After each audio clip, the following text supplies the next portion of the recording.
கிறிஸ்தவ பெயர்களை சூட்டுவதற்கு இன்றைக்கு நாம் தயங்குகிறோம். கிறிஸ்தவ பெயர்களை நம்முடைய பிள்ளைகளுக்கு சூட்டுவதற்கு நாம் தயங்குகிறோம். அது ஃபேஷனா இல்லை, அதில் ஸ்டைலாக இல்லை, அது ஒரு ஸ்மார்ட்டாக இல்லை. வாயில் வராத நுழையாத பெயர்களையெல்லாம் குழந்தைகளுக்கு சூட்டுகிறோம். பிரியமானவர்களே, ஒருவருக்கு ஒரு புனிதருடைய பெயரை நாம் வைக்கிற போது அந்த பிள்ளைக்கு, அந்த குழந்தைக்கு அந்த புனிதர் பாதுகாப்பாக இருக்கிறார். அந்த குழந்தைக்கு அந்த புனிதர் கடவுளிடம் தினமும் பரிந்து பேசுகிறார். அந்த குழந்தைக்காக ஆண்டவரிடம் ஆசீர்வாதத்தை அந்த புனிதர் பெற்றுக் கொடுக்கிறார். அந்தோனியார் அந்த பெயரை ஒரு குழந்தைக்கு சூட்டுகிற போது அது அந்தோனியார் அந்த குழந்தையினுடைய பாதுகாவலராக இருக்கிறார். இன்னைக்கு நாம என்ன பெயர்களை சூட்டுகிறோம்? நெட்ல போறது, ஏதோ ஸ்டைலான ஒரு பெயரை எடுக்கிறது, அதுக்கு வைக்கிறது.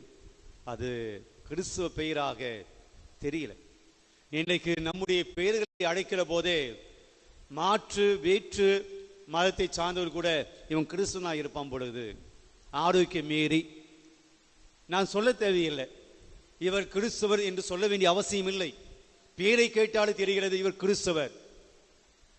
அந்தோனி பெயரை கேட்டாலும் தெரிகிறது கிறிஸ்தவர். இன்றைக்கு நம்முடைய பிள்ளைகளுடைய பெயரை கேட்டால் புரிஞ்சிக்க முடியுமா கிறிஸ்தவன் அப்படின்னு சொல்லி? பெயரை கேட்டாலே இவன் கிறிஸ்தவன் என்று அடையாளம் காண முடியுமா? நம்ம வாழ்ற வாழ்க்கையும் கிறிஸ்தவ வாழ்க்கையாக தெரிய மாட்டேங்குது. நம்முடைய பெயரும் கூட கிறிஸ்தவ பெயராக நம்ம வைப்பதில்லை.